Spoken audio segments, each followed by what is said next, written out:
Ipapasabina ni Senador Amy Marcos sa mga miyembro ng gabinete ng kanyang kapatid na nang isnab sa pagdinig kahapon sa hearing sa pag-aresto kay FPRRD.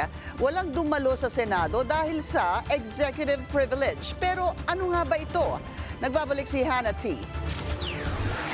Wala ni isa sa mga miyembro ng gabinete ang sumipot sa ikalawang pagdinig kahapon ng komite ni Senadora Amy Marcos sa pag-aresto kay dating Pangulong Rodrigo Duterte. Ang dahilan, ang executive privilege.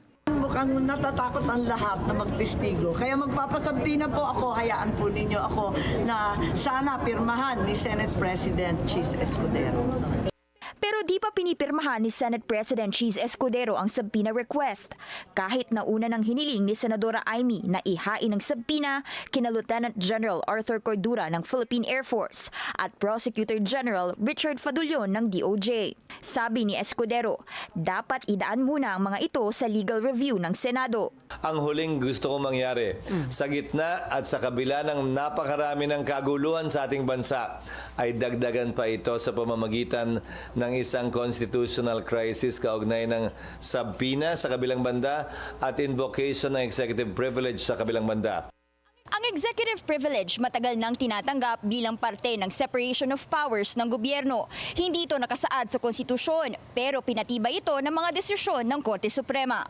Sa pribilehiyong ito, pwedeng i-withhold ng cabinet members ang anumang impormasyong may kinalaman sa national security, sensitibong government matters o mga pribadong usapan kasama ang Pangulo.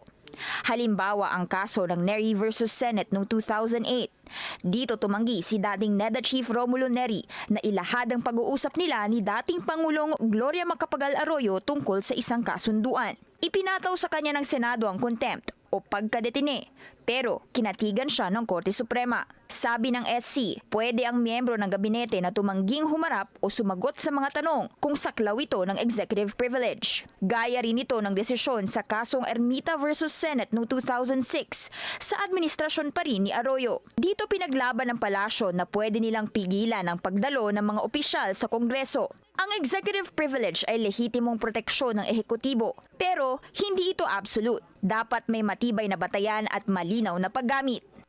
Kasabay nito, meron ding malinaw na poder ang Senado. Sa ilalim ng konstitusyon, may karapatan silang mag-imbestiga in aid of legislation at maglabas ng mga subpoena at subpoena duces tecum. Kaya habang inaantabayanan pa ang desisyon ng Senate Legal Team, meron na agad ikatlong pagdinig na tinatarget si Senadora Amy sa mga susunod na araw. Pero wala pa rin kasiguraduhan kung may sisipot na bang miyembro ng gabinete.